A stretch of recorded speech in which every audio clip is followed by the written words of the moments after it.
is good?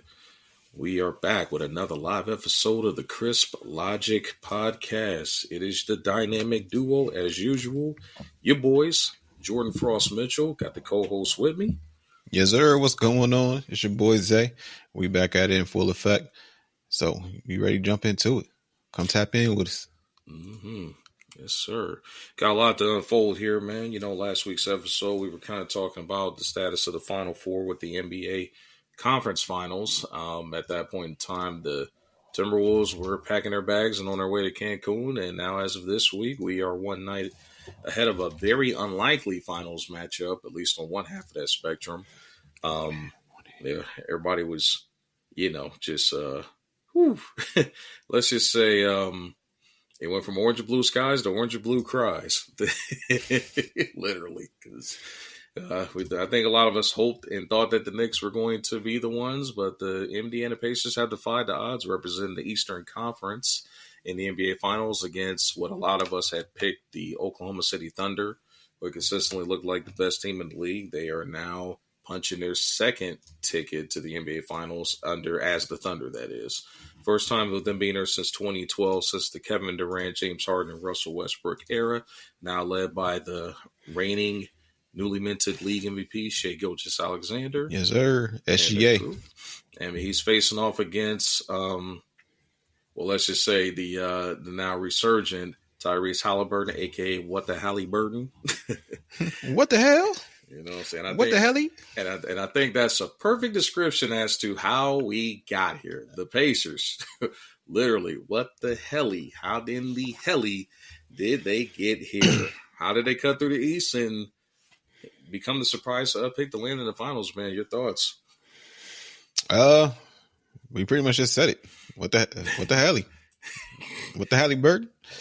Like he took everything everybody was saying about him all year, that he had taken that step back. He wasn't this star that people thought that he was. His numbers did take a step back in the regular season, but he became a stone cold assassin in the first 3 rounds of these playoffs. He's done it every single round, game winners, taking over games. I'm somewhat with Tyrese, with the snub of being Eastern Conference Finals MVP. Like, Siakam did have 2 big games, but they don't win that series without Tyrese. He's the catalyst. He is the engine. Like, like he's the engine. You might be even able to say he's the heart and soul, because when he doesn't show up, the team disappears. Like, the one game that they got blew out in, I think he only had like 11 points. 4 or 5 assists. It's like, he is a big part, heart and soul of that team. So it's big for him. But yeah, they got there simply off of Tyrese and them playing at a very fast pace that a lot of teams could not keep up with. They outran everybody, had the fastest pace in basketball. So that's how I think they got there, having you on your heels, running. And that's all because of Tyrese running. But the issue is going into the finals. The other team like to run at a slower pace, but they can run it. If they need to run that fast break ball, they run it. So I don't think there's no way. I don't see any way outside of SGA getting hurt that Indy can win this finals. Like, I got OKC in 5. Interesting. I got him in 5. OKC in fever. Okay. I got OKC in 5. I got you. I like it. In agreement. I did not expect the Pacers to get here, at least, if I'm going to be honest, before the playoffs started. Definitely was not one of my teams that, was one of my picks. Of course, I was holding out hope that my Orlando Magic was going to make some noise, but I know they several pieces away from being a true contender in the East. But nonetheless, didn't expect Indy to get to this point, man. But I think it became very clear once they had gotten past the Cavs and impressively dismantling them. Even when they got their guys back, man, they just beat the bejesus out the Cavs, man, and they really kind of went out and jumped on the Knicks and kind of put the Knicks out of their misery essentially. So it's like I didn't anticipate them getting here. It's crazy to see that they've gotten here, but nonetheless, they're here. Pacers are here. The Pacers are a legit threat. Will they beat the Thunder?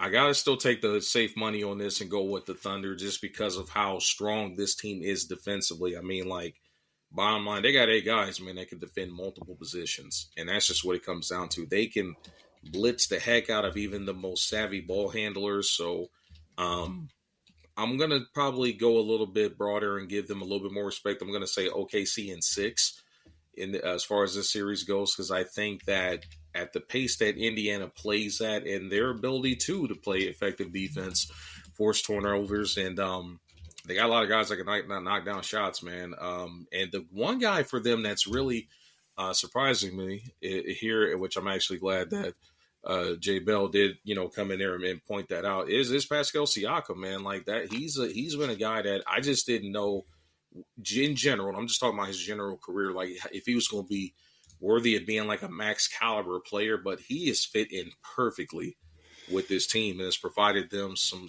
good like scoring, man. He's an underrated rebounder for them. He's just a high energy guy. I mean, he's looking just as effective here as he was in Toronto, which lets me know he's just not a system player. He's just a guy that can play basketball well in many facets of the game. In general. Well, jump in real quick. Like, even though I mentioned Tyrese should have won Eastern Conference Final, that's not me stating that Siakam didn't play well. He didn't not show up, but 2 of the games he only showed up with 16 points, which is doing something. So it's not a slouch. He's 16 in the NBA Eastern Conference Finals. He did have 2 30-point games, but so did Tyrese. And Tyrese also had a 35, 14, and 12 rebounds and no turnovers in one of these games in the Eastern Conference Finals. Yeah. So you also have to mention that as well. So I think the MVP should have went to Tyrese, but Siakam has proven that he's battle tested before. Like, I know a lot of people like to give Kawhi the nod for that title run in Toronto, but Siakam and VanVleet is the real reason they won that title versus Golden State, and the injuries. But they're the reason. Like VanVleet, he the reason. That's the reason he's $100 million man now. It's because of that series. The reason he became a one-time All-Star because of that series. It told them that we don't need Lowry anymore. Bye. Basically. So he's done it before. He showed up in big-time situations. I don't think he's going to disappear in the Eastern Conference Finals, but he does have a tough matchup with Holmgren, like with the size and length that Holmgren's going to present on the defensive side. I don't think to me, he's not a great rebounder. For him to be a power forward, he averages about 5. I don't think he's a great rebounder, and I think that may even take a little bit of a dip going into this series with OKC, with Holmgren and Isaiah Hartenstein down there. But we'll see. I think he's going to be able to get to 15, but it's going to be a tough 15. So, like, I'm with it. But as a team, I just don't see how OKC doesn't roll with this. Like GA, like Tyrese can't guard him. Naismith can't guard him. Nimrod, Naismith, bro. Like I knew who Naismith was before the series and before game 1. So I knew who he was. I even knew who he was when he was in Boston a couple years ago. So I've known about him. But like I really know about him because of 2K. Like for some reason he was like a 2nd round pick and had like a 98 potential and would go crazy in dynasties. Like, but it is what it is. But I just don't see how they take a step back. Talking about the Thunder? Yeah, I don't see how the Thunder go back. And bird chest for Holmgren, from Holmgren, bird chest for Siakam. Like, nobody else could. Like, even Randall didn't even go through his chest. So I don't think it's going to happen with Siakam. Siakam isn't that guy. He's more a finesse guy anyway. And so is Miles Turner. So I get what you're trying to say, but this ain't football. There ain't no football players. They ain't got no physical mentality like that. Neither one of them. So unless they change up their game, I don't see that. But even if they did, Holmgren has the length and he's actually savvy enough on the defensive side for the most part to avoid some fouls, and you still use his length to deflect the shot or at least affect the shot. So I'm not too worried about that either, Justin. Like I ain't too worried about it, JB. But I hear you, but I ain't too worried about it. Nah, man. And the funny thing is, I know like I was getting like hell when I was like crapping on Chet Holmgren, like back when he first got drafted to the Oklahoma City Thunder, man. Like I'm like, bro, like I understand we're in the age, like we're seeing all these dynamic bigs that can do it all. Like they 7 feet, 7'1+, can dribble, shoot, post fade, create off the dribble, block shots. Like you got all these super hybrid athletes. I just didn't think Chet was one of them. Maybe because he was under 200 pounds at the time when he got drafted. But it's funny how like initially out the gate I was looking like a prophet for a second because he did get hurt in the summer league joint, but he was killing in that summer league too. He was right up until he went against a grown man with a grown man body and old man. Bro, James. He stepped on his foot, bro. I don't want no grown man body. Like that's crazy. That's crazy. I mean, but he's still, bro. I mean, bottom line, you ain't even 200 pounds. You run into a tank like, hey. Stepped on his foot.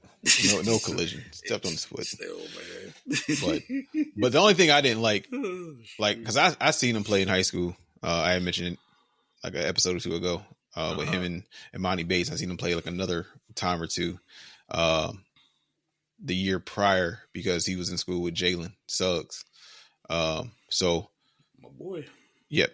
So I seen him play multiple times, and people were saying like KD. I'm like, he's not KD-esque. Like just because you 7 foot and can shoot it, don't mean you KD. So I've never seen. I hate when people do that because they were just saying that with Cooper Flag for a reason. I mean, for a moment, and I'm like, he's not that. He's a Swiss Army knife. Like he's good at everything. He's a jack of all trades type of a guy. But I didn't ever seen KD, and I was like, in the NBA, he's gonna be like a defender more than anything, and that's really what he is. Like he's a defender that can give you 15 points, and as long as he stays healthy, he's gonna be around for a while. No doubt. And I still think there's a lot upside to his game too. I mean, as long as he continues to work on, his body still continue to get physically stronger without like putting on a ton of weight. He can still like do a lot of things, and he's the dynamic weapon that most teams typically need. Man, I mean, bottom line, if you can defend the rim, move around, create your own shot, stretch the floor, you're gonna have a job in this NBA today. I mean, just look at how back in the day, like, and when I say back in the day, I'm talking like prior 2010, early 2000s, man, they used to crucify stretch bigs like the Al Horfords and the Rasheed Wallaces of the world. And even then they was calling Dirk soft back then. But like, as you saw over time, as the game adjusted, like bottom line, that ability to stretch the floor and defend the rim just became like a must-have asset, Facts. And also to circle back and answer, comment on one of the comments, I actually agree with that. He's not a 1 or 2 offensively. Not yet, like I agree with that. I don't think he'll never reach a 1 offensively, in my opinion. At best 2. But to me, he's a great 3rd or 4th offensive option, and him being the primary rim protector for a team, and that will get him far.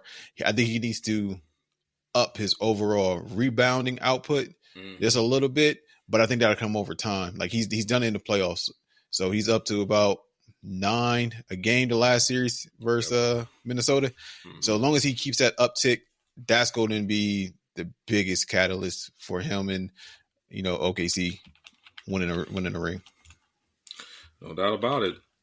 Definitely in a great situation. Kind of going back to what JB is saying.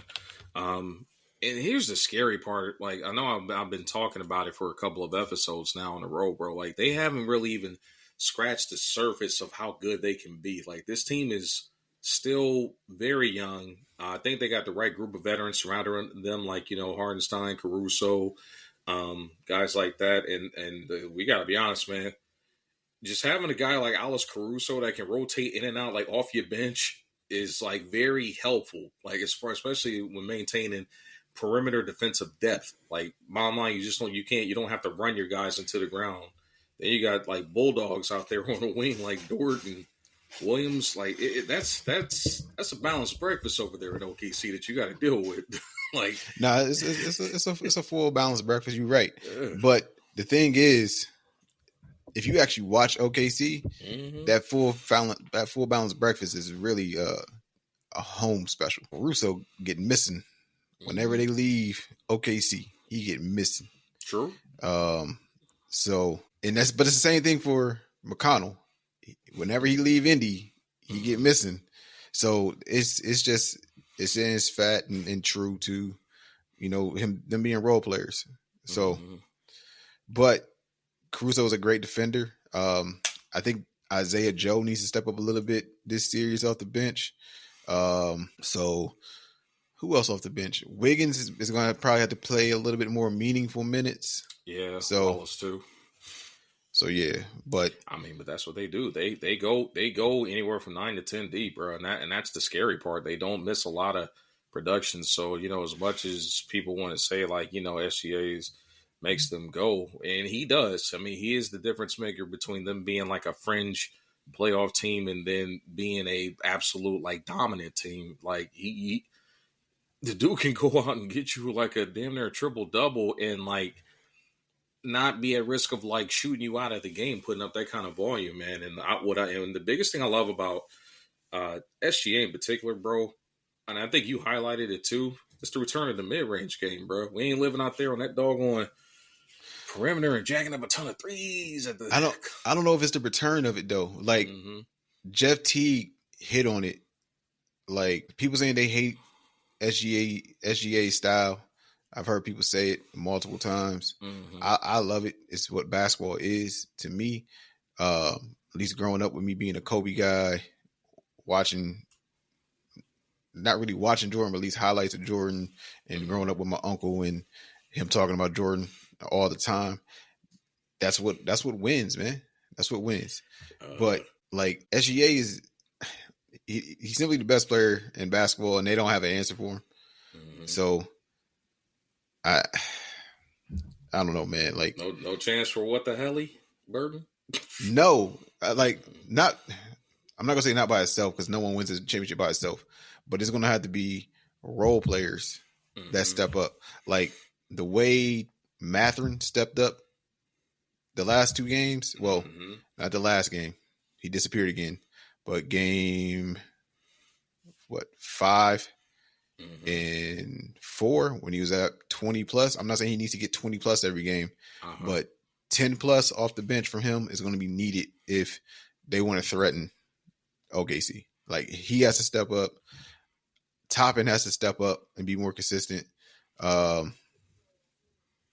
It's going to be the role players. It can't come from Haliburton and Siakam because I can't count on Nimrod and not Nimrod. What is his name? Nimhard. Nimhard. Yeah, Nimhard. Can't count on Nimhard. We call it straight in ask for it. Can't count on Nimhard, and you can't count on 8 threes from Neesmith. Big facts. Nah, that was definitely like an anomaly. Like he was just cooking that night. Yeah, so you can't count on that either. So that's just where we at, and I don't think they can do it. Like, yeah, I had OKC winning before the playoffs, and I had them in Boston, and we all know what happened with Boston. And yeah, we here. OKC is here, so I got them in 5. Haliburton, Siakam. It don't matter who you think of. OKC in 5. Man, I hope for the NBA's ratings' sake that it does at least go 6, man, and we do get something different, man. But you know what though? As fast as we want to like give it to OKC, bro, I would not be surprised if this messes around and like goes the distance, man, just because of how like resilient that Indiana team is, bro. Like that's a resilient group, and they get a lot of production from a lot of other guys, man, and Haliburton, Tyrese Haliburton is something special to behold, bro. I mean, like he's a total package when it comes to like point guard play. I mean, bottom line, the guy can get to the bucket with the best of them. He can launch, and I'm talking like launch some crazy shots with that ugly form of his, man. But I've never seen nobody like, at least at the guard position, shoot that flat, like as far as like hardly having any lift of their jumper and be that consistent with it, bro. Like it's weird, man. Like he shoots like that old head at the Y, man. It just like was like had it back in the day, but just like knees is gone, but just still got like a solid stroke. You know what I'm saying? Pause. Nah, you good. Nah, but I think that's also part of the issue. Like, you don't always have to change someone's playing style. Like, it's not always needed. And sometimes, or not being playing style, their shooting style. Right. Some people's shooting style is broken. Like, I do think Lonzo needed to change his. He did get up to over 40 before this recent knee injury. But 40% that is. But I've heard Steve Kerr say after his workout interviews, like, hey, don't let a coach change his shooting style. So, and he stayed true to it, and it's working right now. He shoots around 39%, close to 40, which isn't bad at all. RJ, what up? By no means, but it's room for improvement, and he's going to have to improve it if they want to win the series. Like, he's going to have to be elite every night, like no nights off, like, because that man SGA on the other side, he ain't taking the night off. he gonna give you 30. So the question is, who gonna cancel out that 30? Who gonna wash it? Because he gonna give you that 30. Might give you whether it's him going 13 of 20 or 2 of 20 and shooting 25 free throws. He go get it. I'm glad you brought that up. Get it. I'm so glad you brought that up, bro. Because what I don't like is how they're trying to like give my boy the whole like flopping and him look at James Harden-esque and all that with getting free throws. Like you can tell it's a lot of casual people like just chiming in because they just heard about him and they reaching for the low hanging fruit as far as he's concerned. Like, I get it. He generates a lot of fouls. I get it. But that's also a part of the game. That's a part of basketball. Like, bottom line, especially if your shot's not falling, you have to find a way to generate buckets, whether it's selling calls or whatever the case is. But they got to chill, man. I'm seeing one too many posts of people comparing him like like which I know the whole LeBron flopping thing. Like, below that, I've seen much worse people that flop through the years. But bro, everybody flops. Facts. Everybody has to sell calls. Like even Jokic sells calls. Mm-hmm. Like, everybody sells calls. And that's not even a shot at Jokic. Like, everybody sells calls. It's just a part of the game. Yep. Like, Jordan sold calls. Let's be real. And Jordan got to the point that his sell calls was his sell calls got to the point. Yo, I've seen clips. He didn't even sell it. He just looked at the ref and say, "Hey, that was a goddamn foul. That was a goddamn foul. That was a foul, Mike. That was 30 seconds ago. All right, foul." Man. Mike got the ultimate calls. Superstar. Like, no one else got calls like him. And insane, bro. But I ain't mad at it. If you got it like that, you got that cachet. Mm-hmm. And acting ability. Play on that. As far as sports goes, he wasn't the best of actors on the big screen, but he's an athlete. He's a billionaire. He doesn't have to be. Guess what? I guarantee you, he did numbers at the bounce off his steal. Oh, we know he did. Hey, absolutely. I was so it don't matter. Did he provide results? Yes, he did. He only had to do it once. Mm-hmm. So I ain't mad at it. Mm-hmm. I was a big fan of Space Jams. Me too. I still am, bro. Like, that's one of those, like, if it's on right now, I will probably stop and give it a couple of minutes. If not, get hooked for the whole thing if I ain't got the head in the work. So, no, I'm with it. Still does. I mean, and at the end of the day, he's playing himself. Like, I remember a lot of people, like, be killing him for bad acting. I'm like, yo, he's playing himself. Like, but that's actually what kind of makes it bad, because you get, like, a bad mic. Like you played a bad mic, and you mic. That is one hell of a take there, sir. That might go out of history, bro. Playing a bad mic, my mic is crazy. So you played a bad mic. So it is what it is. That is crazy, bro. Hey, man, it's what it was, bro. He played a bad mic, but it is what it is. He said he played a bad mic, he played himself. That's crazy, bro. Oh, shoot. Nah, no doubt, man. But nonetheless, man, and selling calls has been a part of the game. Like, Squires is kept. God rest his soul. He's a legend. He's one of the greatest to ever do it. But we all know even the late, great Kobe Bryant used to sell some calls, That's part of the game. Pump fake, pump fake, get somebody's hands up and then do the whole raise the shot up and get hit on the arm. Like, nah, everybody sold calls. But it's good. It's good basketball tactics, if you ask me. That's you just knowing the rules and you making the refs respect it. Like, nah, he got to foul me. I have a right to this position here, and I go up. Hey, his arm is here. Contact is foul. Put me on the line. I'm fine with all that. No doubt about it. Like, no doubt about it. Because 30 is 30. 30 points is 30 points. Because that's all people gonna care about at the end of the day. If you drop 30 and you got that W, especially in the postseason, that's what matters. Yeah, you can go and say I ain't flopping. Somebody's like, oh, he ain't flopping. He ain't this. He ain't that. That's fine. And you drop 50 and lose, i.e. Mitchell. Yeah. Then what? Oh, my fifth cousin, man. Oh, you fifth cousin now, huh? Yeah. Oh, no, now you're fifth. He always been fifth. He don't drop down a couple pennies. He was your third cousin, episode 6. Like, who knows, man? He might be second removal. When the next season starts. You know what I'm saying?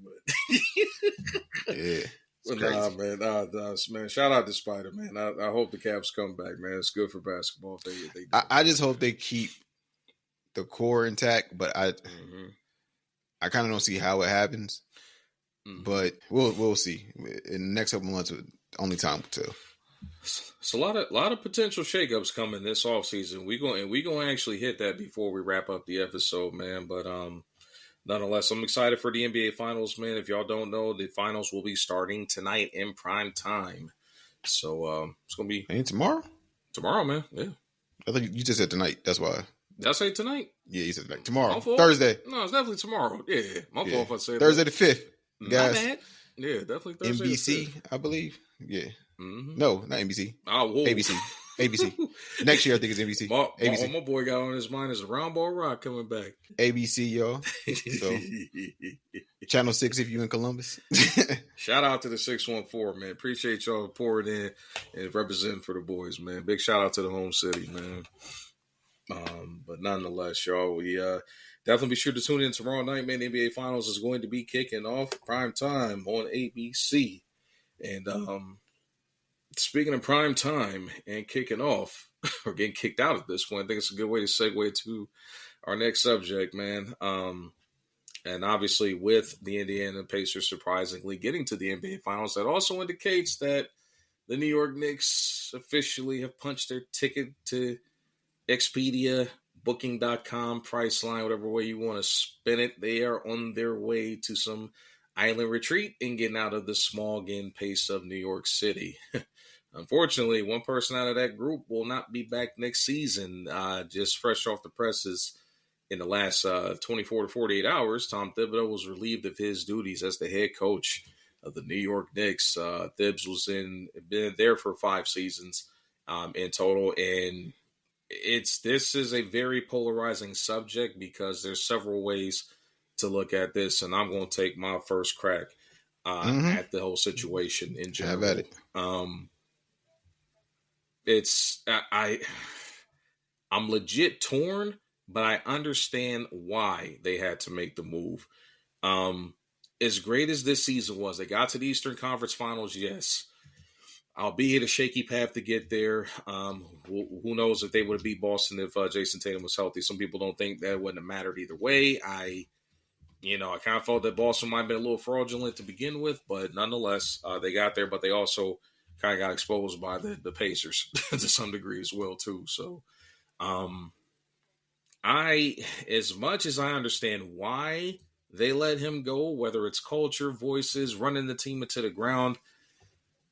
What this eerily reminds me of how back in it was like in the mid like 2010s, like back when the Memphis Grizzlies was like really doing good, and they were like in the Western Conference Finals, like making noise, developing guys, reaching heights that franchise in particular had never seen. Like period, really they haven't seen it since then.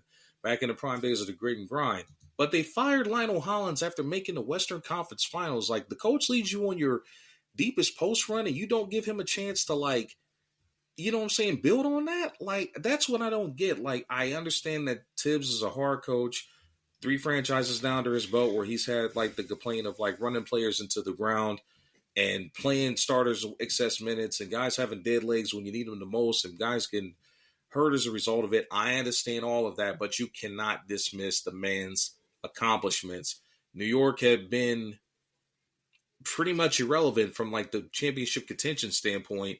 Even back when Carmelo was there, I mean, yes, he was there in New York and they were making some runs, but like at the end of the day, we all knew Miami was coming out of the East. And at that point in time, LeBron was coming out of Cleveland. Like he had a hammerlock on the Eastern Conference. Like it was a foregone conclusion. But I got a problem with them letting him go after a Eastern Conference Finals run, whether it be ultimately because they lost to the Indiana Pacers and they got exposed.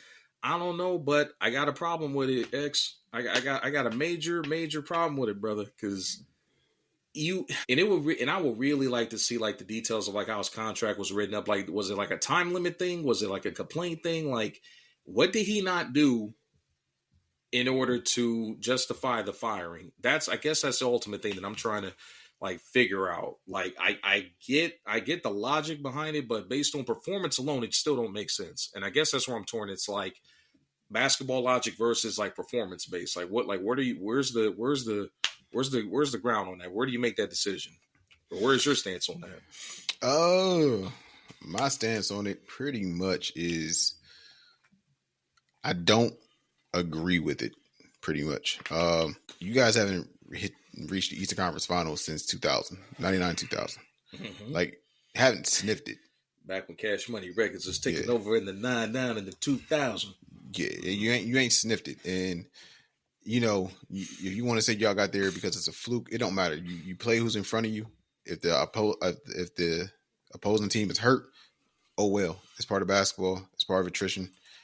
It's just nature of the beast. So I'm not gonna say they didn't deserve to be there. They won the games that were in front of them, and you can say like they were favored versus Indy. So you want to be like, oh, well, you lost the series where you were favored. Okay, you won a series where you were the underdogs. Like, okay, is that an equivalent exchange? Like, does Tibbs get fired if they don't make the Eastern Conference Final? I don't think so. Which is odd to say. Like, I don't think so. Like, if they lose to Boston, if Boston's healthy and they lose to Boston, I don't think he gets fired because you lost to Boston and you took him to 6 games, type of thing. Like, but he does run his players into the ground. Up until the last 2 games, he was running a 7-man rotation, which is crazy. So he has to adjust and fix that if he gets another shot, because he did the same thing in Chicago. He did the same thing in Minnesota, and now in New York. He relies on his starting 5 entirely too much. He has to get comfortable with being able to go into his bench and utilize them. And that's really, I don't think Indy's more talented than them. They just ran a deeper rotation, so their players were fresher. Yeah. And they got outran. Like, when you're doing that and you're going against a team that has the fastest pace in basketball, that's why they'll get a layup and then give up a transition layup off a make. You don't give up a transition layup off of a make. Like, that's ridiculous. Like, you don't even do that in 2K. Not off a make. Like, right. That's ridiculous. So, and that's the issue. Like, they were getting ran out the gym, like, from a cardio standpoint, because they running 7-man, Indy running 10 deep. So he has to adjust that. But I don't agree with the firing, but I'm not shocked by it. I've seen crazier firings in my day. You said Lionel Lionel. Hollins. Yeah, Yep. Lionel Hollins. If you want to go the football route, Marty Schottenheimer with the Chargers. He went 14-2. Whew. So I'm like, yeah. So like I've seen some crazy firings, but I didn't think it was warranted. But this is where we're at. But my thing is, where do you go from here? Like, for when they pulled him into the office or picked up that phone call, and it was like, hey, we go ahead and relieve you of your duties. We'll send the FedEx box to you. Don't come back in. Who do they have like on their short list? Like, who's on their short list? Yeah. Like, I had someone tell me who they think it should be. I don't think you're gonna lower this guy away though. Not with what he got right now. Who's but up? They talking about Ime Udoka. Like, I don't think I'm not leaving Houston. I'm not leaving that young Houston team for New York. I'm not. Yeah. I'm not, because at the same time I'm looking at like, I built this shit brick by brick. That's right. So, 7 game exit against a Golden State Warriors like veteran laden team, and you was right there in the thick of it in the game 7. Nah, the boys just getting started. Number two seed in the West on top of that. Yeah, I don't think they leave. I don't leave. I don't leave Houston for New York in that situation. I don't. But like who's your short list? Are you gonna bank on a young, unproven assistant? Like, is that what you go bank on? That's what the Phoenix Suns are doing with Jordan out of Cleveland. I question that hiring, but I'm not Matt Ishbia. Another story for another day. I don't even know who they hired. One of the Cavs assistants, Jordan Knott, young prodigy. But hey, and here's the funny part. Even, I know we're kind of getting off, but they interviewed 15 people, and Devin Booker apparently chimed in on that whole ordeal and gave them the blessing to hire Jordan Knott. So I don't know what that. Never heard him. Jordan Knott, never heard of him. but nah. I think, given how that team is assembled, you got to come in with somebody that is either going to not necessarily sustain the culture, but it's to enhance the culture. There's a couple of guys on the short list. Like, the number one guy that a lot of people are floating around right now is Mike Malone. And I'm not necessarily mad at that pick, but you do have to question whether he is the right move, considering the rumors and everything that you heard flying around about his exit from Denver, that being an extremely toxic situation between him in the front office and all that. I tell you this, he may be the one to get the most out of Cat. He has always gotten the most out of his bigs. Like, facts. DeMarcus, he's responsible for unlocking DeMarcus. Yep. He's responsible for unlocking Jokic. And now they have Cat. And you have, in essence, they have the footprint to be Nuggets 2.0. Nuggets East. I ain't gonna say 2.0 because 2.0 means an upgrade, and Cat isn't a upgrade of Jokic. So close. I'm not gonna say a 2.0, but I do think Brunson is better than Murray. So that's where you can make up that divide. Yet Murray ain't a slouch, but I think Brunson's better than Murray right now. And you can they have athletic wings, just like Denver. With Bron and Gordon, and when they got that OG and Mikal Bridges. So I could see Mike fitting in personnel wise, and he also would then utilize that bench that they have, like a McBride. He'll be able to tap into that. So he may be the perfect hire. I could also see, just because of the way that the NBA loves him, but I don't know if he leaves that situation, because the writing is kind of on the wall that it's not going to work.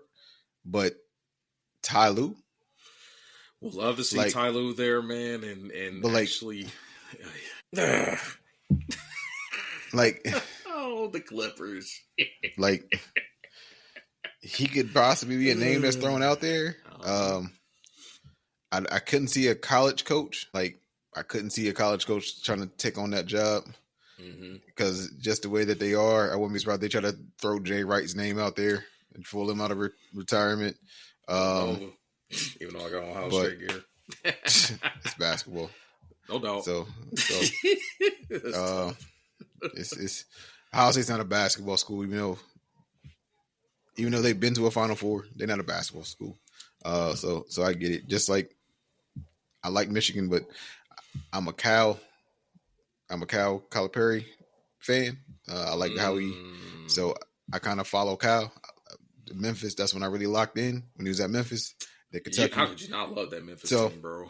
Yeah. But I digress. But see, I don't see a college coach that would be willing to jump up to that market. Like, I just don't. So it probably should be Mike Malone, but only time will tell. Mm-hmm. Unless you try to pull an assistant from OKC, since that's what we're doing now, pulling assistants from the number one teams in the conferences. Yeah, I'm not so sure if I'm ready to crown them as like a coach factory, kind of like how San Antonio has been. But I mean, at least with Kenny Atkinson, I wouldn't call Cleveland that. I'm not necessarily, but I know Kenny Atkinson's a damn good head coach, at least. But don't know if I'm ready to like pick assistants from his coaching tree, but. I know Kenny Atkinson's a proven head coach. Now hasn't won a championship yet, but he's been around championship culture, has won a ring as an assistant, and bottom line, he coached a team that wound up getting D'Angelo Russell to become an all-star and make the playoffs when they had a bunch of like puppies on their roster. When the Brooklyn, before the whole Brooklyn Nets trade with getting Kevin Durant out there and all that stuff, but nonetheless, now, Mike Malone is probably the main guy. I mean, there's also the availability of a Mike Budenholzer, also another coach out there that's available that's got head coaching experience. And it's crazy, bro, that the Suns have ripped through 4 head coaches in the past 4 years. That still isn't sitting right with me, but nonetheless. They just haven't hired well. Well, that's another thing too. Everybody's been a bad fit. Like it's always been defensive-minded coaches when you got offensive-minded guys and hardly no two-way players. And I mean, Phoenix is just a dumpster fire. Like one of these days, I'm gonna go digging through the rubbish and I'm gonna bring up everything that I was like throwing out there on social media when I kept saying it wasn't gonna work with Bradley Beal and Devin Booker's not a point guard. You know what I mean? But I'll say that for another day. Nah, it's just facts. Like facts is what it is. But there was people that was really believing that he was though, bro. Like, so the thing is, like, he's not a traditional point guard. Like, yeah, you're right in that sense, but he can play the point, but that's not his primary. He's an off-ball guard. Like, he's a 2 guard. He's a scoring guard. I kind of figured that. I knew the Bill thing wasn't going to work because you got 2 off-ball guards, like 2 scoring guards. Like I knew that wasn't going to work. You know what I mean? That let that gun go. And Bill also is not a great defender, and he also stays hurt. So I knew that wasn't going to work. But also I kind of felt that this was going to come after they fired Monty. Like Monty shouldn't have got fired either. They deserve to get fired. And they've been in turmoil ever since. Granted, Monty, I ain't gonna say Monty didn't deserve to get fired in Detroit, but Monty walked out there with a high school team, basically. He walked in with a high school team with Cade Cunningham, and it was like, hey, win some games. they dropped my boy off in a war zone like matchup, bro, with absolutely no bullets and like out there on the with no buildings to even get ammo, and like the whole team was like surrounded around him, bro. Like he was doomed, bro. Like he was doomed. Like Detroit at that point in time was a dumpster fire, bad fit, bad. It was just bad. Some coaches just simply don't fit. Just like the 3 coaches they've had in there with Phoenix since then: Frank Vogel, Buds, and it's just been bad hire after bad hire, man. Like this has been nonsense. But with the Knicks, man, I'm actually going to throw out a name, and I think that obviously it's going to come with some heavy PR baggage, but I think it's the perfect situation to make Knicks fans happy, and they know they got a guy that could help enhance where they are at and potentially get them over the hump. this is and I don't know who's in charge of like hiring for them. This is the perfect time to bring in a New York Knicks legend as the head coach, Mark Jackson. Perfect time to do it. Perfect time to do it. I know it's going to come with some PR backlash. I know there's the whole thing about, his religious beliefs and the potential homophobia and nonsense. But if anybody can take the backlash because their front office does not talk to the public and their owner clearly doesn't give a damn as far as like how he looks as far as like PR goes, this is the same guy that, has had the Knicks legends like Patrick Ewing and Charles Oakley thrown out of the damn arena for various reasons. So clearly, he can withstand it. James Dolan can withstand anything, and it's the Knicks. The Knicks are the fan base is going to support them no matter what. Perfect time to bring in Mark Jackson. If you ask me, at least, if you're going to make a pivot and do something and look good and actually come out as heroes to your fan base, Mark Jackson is a possibility, at least if it's me. Now I hear that, but I think that ship sailed. Oh, I thought you was gonna rock with me on that one, but I'm not.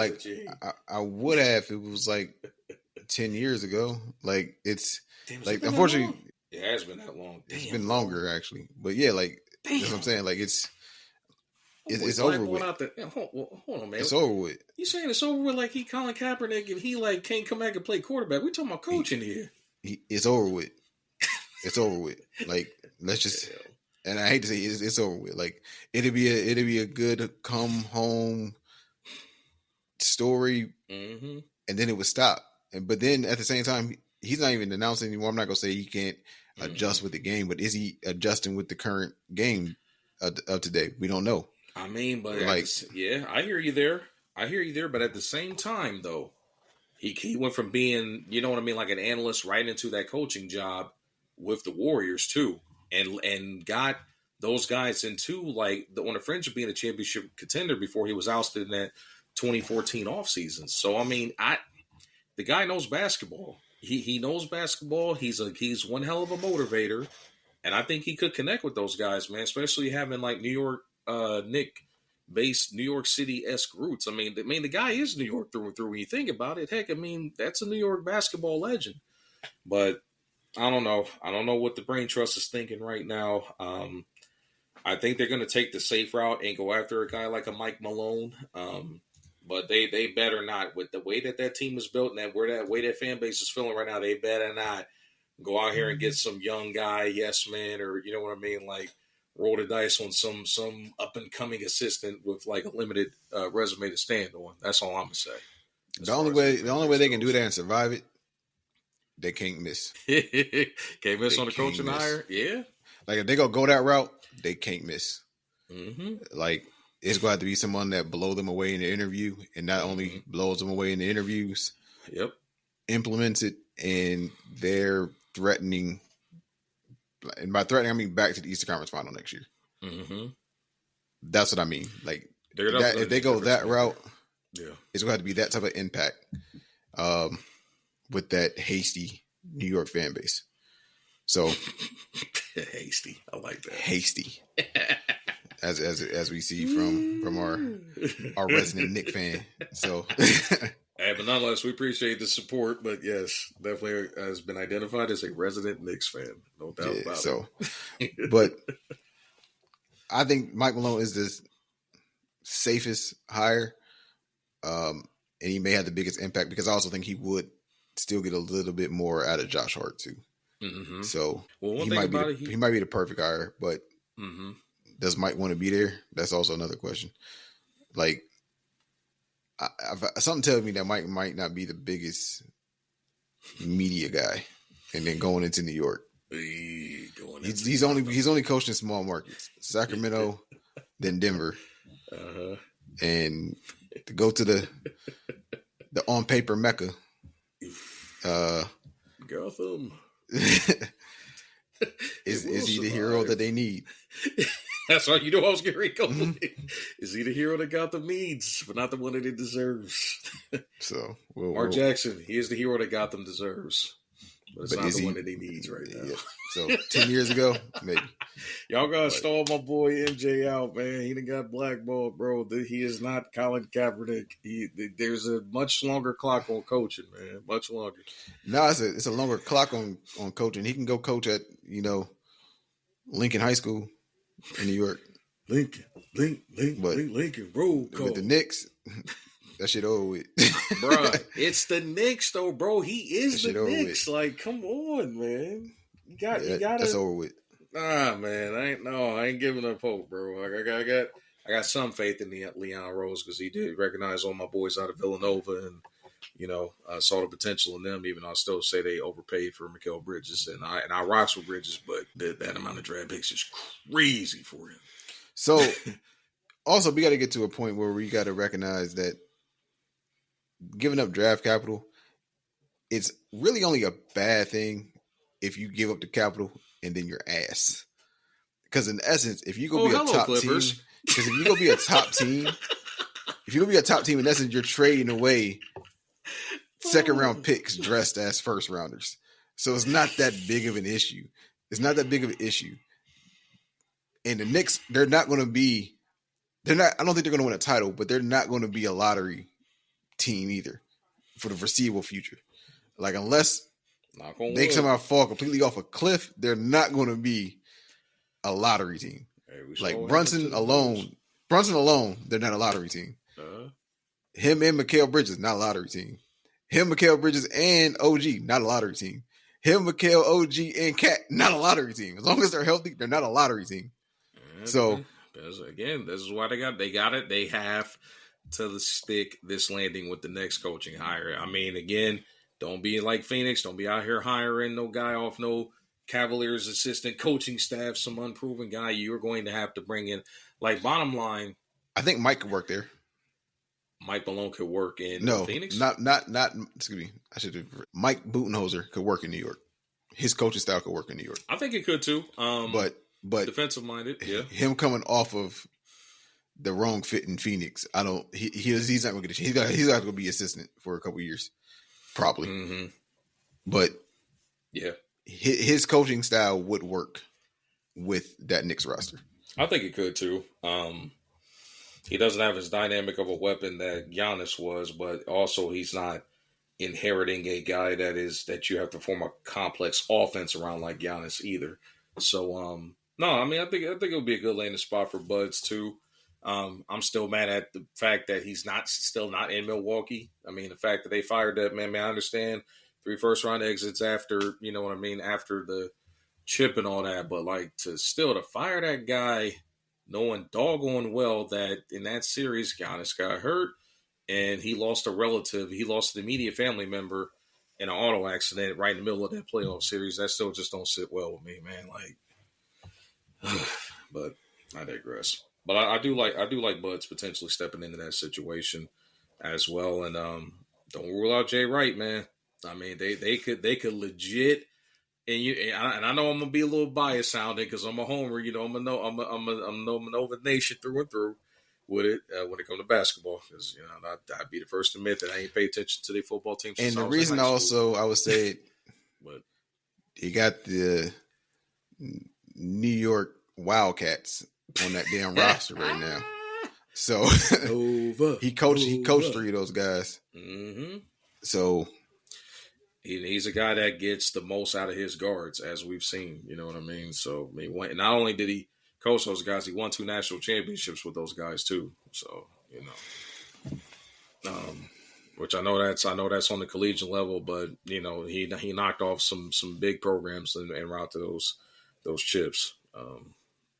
But I mean, I can see that happening. But that's also if Jay's really ready to get back into coaching too, man. I mean, you can tell he was semi-exhausted at the time of that final run at Villanova, even though they made the Final Four. But you could even tell then, like, it was time for him to step away, at least on his own, accords. But I wouldn't be surprised at that. They might just say to hell with it, and go Nova all the way through and through. It wouldn't surprise me at all whatsoever. They got to bring Dante back, right? It's only right. Yeah, but can you mend that bridge and bring Dante back after you basically traded for Bridges and relegated him to the bench? Is he willing to take on a bench role? He's a bench player. You better fit in. You ain't back at Nova. You ain't the starting. He was on the bench at Nova. He was a six man. You want that? Well, don't get me started. Don't see now. You about to take it to a subject that pisses me off because like I like and hate Dante DiVincenzo at the same time because I'm mad that he left after that first. Hey, y'all. I don't think y'all win that. I don't think y'all win that natty without him though. Oh, without question. No. The guy was Superman off the bench. No, let's not get it twisted. You know, there's a reason why they called him the Michael Jordan of Delaware when it came to basketball. But I mean, I felt bad because he was really starting to come into his own last season with the Knicks as far as like looking like a starter caliber player for them, especially when all the injuries started piling up. I mean, dude was hooping, and he was fitting nice. And I know it sounded good on paper, but bottom line, when they brought in Bridges, that kind of signaled that, yeah, bro, you going to the bench, you know. You know, which it really, in actual reality, that probably should have been Josh Hart taking that step back. But, you know, he's proven himself to be a starting caliber player as well, too. So, you know, because bottom line, 4 guards, which I know technically they got him listed as a power forward, but that's because of how they play. Like, he's really a small forward shooting guard that just can get up and, you know, rebound. Rebound with the best of them. Mm-hmm. So, which I'm so glad he's kind of found he's like repurposed himself because technically he was drafted as a point guard coming into the league, but he's definitely done a damn good job repurposing himself as like a perfect utility role player in regards. But we'll see what happens. The Knicks have to get it right because you can't bring in no guy and fall out of not even making it to the playoffs or getting bounced in the play-in or even first round exit. The standard has been set, Eastern Conference Finals or bust, and it's even more so evident at the fact it's got to go that route because who else in the East right now looks like a surefire lock to get back and be in that Final Four mix? You know what I mean? Like Boston's looking at some massive changes that are coming. Cleveland, you know, there's the health concern. You know, there's rumbles about them possibly moving on from Darius Garland potentially this offseason. The Bucks are toast, man. Like I strongly can see like Giannis getting ready to pack his bags ahead of San Antonio, which that's going to be another monster potentially on the horizon out that way. You know, I still think Orlando, I don't know if they're going to make any major moves. They're still a piece or two away. Still not 100% sold on Detroit. I know they made the playoffs, but let's see if the sophomore slump kicks in as far as they are concerned. The Pacers will clearly be back if they can re-sign Miles Turner this offseason because I think he's going to be a pivotal piece for them to retain if they are going to stay in the mix as far as like how they're currently assembled too. So I think the East is at least that the top half of the East is definitely like that's going to be a shuffling board to say the least. But the Knicks, they got a chance to get back at it, but you got to get this coaching hire right. They cannot miss. Can't afford it. Not at all. Afford it. But we're gonna transition to the final piece, man, and wrap it up here in a little bit. But nonetheless, man, the unique thing about this NBA Finals is the fact that we got teams now, man, that are here, and unlike how it was a few years ago, where the super teams were dominating, bro, I think this is kind of signaling that the super team era is over with, bro. Like, you can now get it done if you assemble your roster correctly. And when I say that, you obviously have to build around a superstar. You may have to have literally a 1, 2, and 3 pecking order options on that list and then have the right guys in the right positions after that. But bottom line, these two teams that are here right now are proving like it's strength in numbers. You got to have depth. You got to have the ability to play defense. You got to have the ability to like not have one-trick ponies out there as far as like only defensive, only bigs or bigs that can stretch the floor or guards that can't shoot the three. Like, you got to have versatility at all levels. And I think that's what these two teams in the finals have proven so far, man. But I think that them days of getting, KD, Harden, Kyrie on the same squad and being in the mix, like, it's over with, bro. Like, we've got several teams that have like 3 all-star caliber-esque players or like stars and all-star fringe guys that, are just out. Like, I mean, hell, look at the Suns. I mean, it seems like everything we keep talking about keeps circling back to the Phoenix Suns and they catching hella strays, but you got 3 guys that are all-star caliber players and they didn't even make the postseason. Well, yeah, they catch a stray because we're talking about super teams, and if that's over, and they're the last team to try it, and it didn't work. But I don't think that if you want to say it's dead, I think it's going to be dead because of the structure of the CBA, not because big facts. Getting 3 talented all-stars won't work. It's just the way that the TBA is structured to kind of detour teams from going that route and wanting them to build it, which is fine. That's what OKC has done, but everybody can't be OKC. And OKC has to do it that way because, respectfully, as a free agent, I would never go to Oklahoma City. Like, for what? Like, there's nothing for me in OKC. Like, willingly just sign there because, I like it here. No. I'm not going anywhere smaller than here. Hold on. There's nothing there as far as what's concerned. What would be your reasons for signing there outside of basketball? Way of life, flatlands. Like, there's nothing for me in OKC, bro. Are you saying it's boring? For sure. That's tough, bro. That might be why they so damn good. Ain't nothing else for them to do. All they can do is get in the gym. Hey, what did J.R. Smith say when he got traded to Cleveland back when LeBron was there? You know, he had to focus on basketball. You know, wasn't nothing to do in Cleveland like I was in New York. It wasn't no trouble to get into. You know? Yeah, so that might be why they so good already. Like, but and it's not even like I'm not a wild boy at all. Like, but I got millions at my disposal. I want to be able to have at least give me something I can even think about doing. Like think about doing just anything. Like, can't do anything. Like, the nightlife can't be great. That's what I was waiting on you to say. I was waiting on you to. Nightlife can't be great. So you like, granted, you could probably walk around and see like you the king if you the man. Like, SGA, I know is king of the city. He's the mayor of OKC right now, basically. So you have to build it out the mud and draft capital and drafting right. They probably have the best scouting department in all the NBA. Like, they really don't miss on their draft picks. And then they do a great job of scouting. And I know people hate analytics, but Alex Caruso was an analytic acquire. Like, he's an analytic acquisition. So I got you. It works to a degree.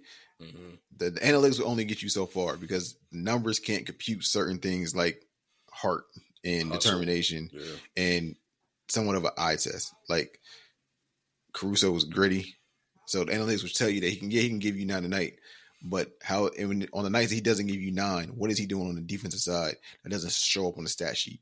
What is he doing? Is he now making the opposing team star guard that was traditionally 48%? Now is he shooting 32% this game because now he's on him? So it's things like that.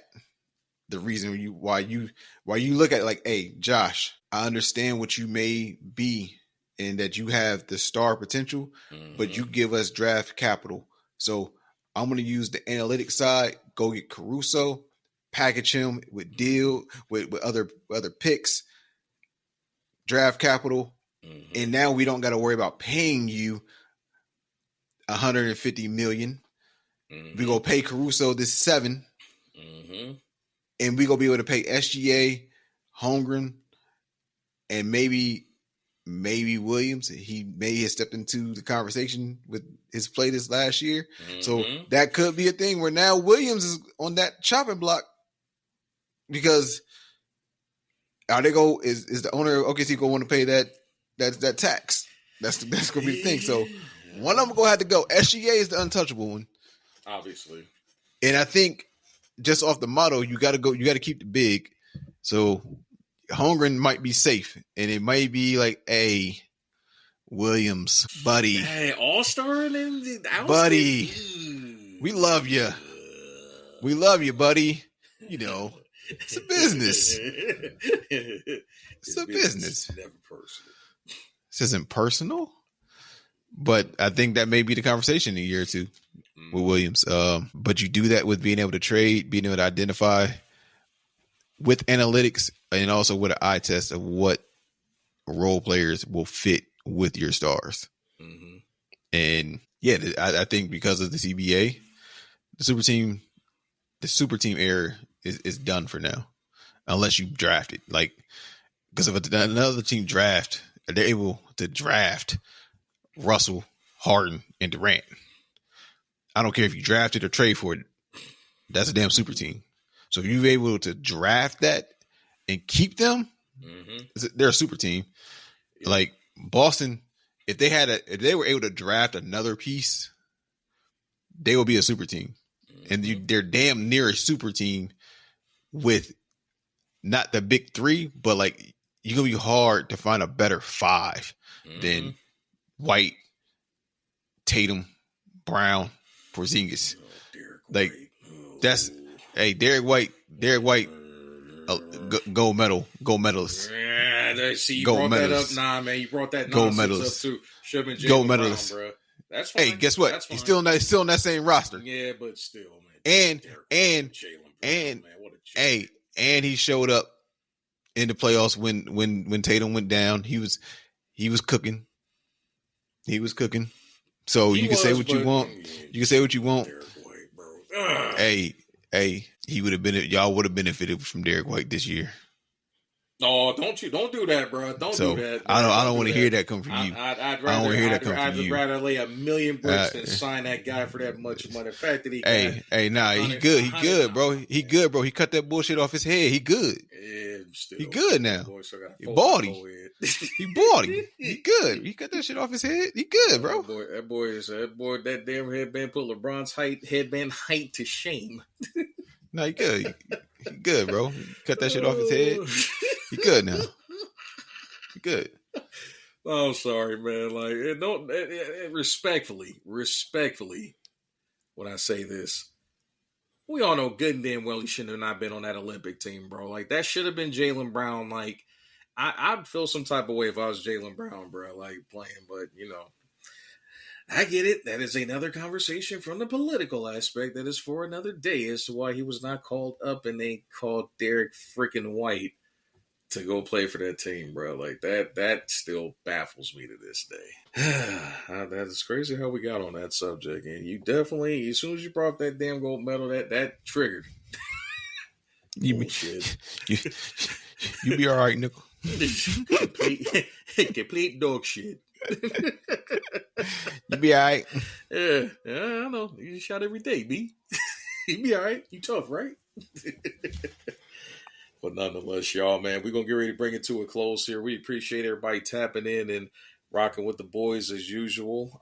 Next episode, next week, we are going to be briefly discussing the NBA because the finals will have been well underway at that point. But I think it's time to get some music in the building. And let's just say we got some Mo beef to discuss heading into next week's episode. So be sure to tune in for that. We're going to be switching gears for those that may or may not be tired of us talking ball. But, we're going to definitely tap in about the finals and get where they at. And then we're going to talk about some music, man. Yeah, we definitely going to talk about that TD East. So we definitely go talk about it. Definitely. But now, be locked in with us, continue to tap in with us, and continue to show us your support and allowing us to pour into you guys. Like I said last week, we are looking for collaborators. I have a couple people in mind. We have potentially some great opportunities coming up, and hopefully to bring you that soon. Like I said, hopefully you guys continue to tap in and pour into us as we continue to pour into you guys. And we appreciate all the support, love from everybody out there. So, continue that. And we'll look forward to seeing you on the next episode. Me, your boy Zay, I am signing out. And yeah, Frost, if you got any other last words, we'll go ahead and wrap it up there. We're going to Gary call it a wrap on that note. This has been another live episode of the Crisp Logic Podcast. Signing off, Zay and Frost. We're going to holler at y'all on the next episode. Y'all continue to be safe and be easy out there. Yes, sir. Yeah.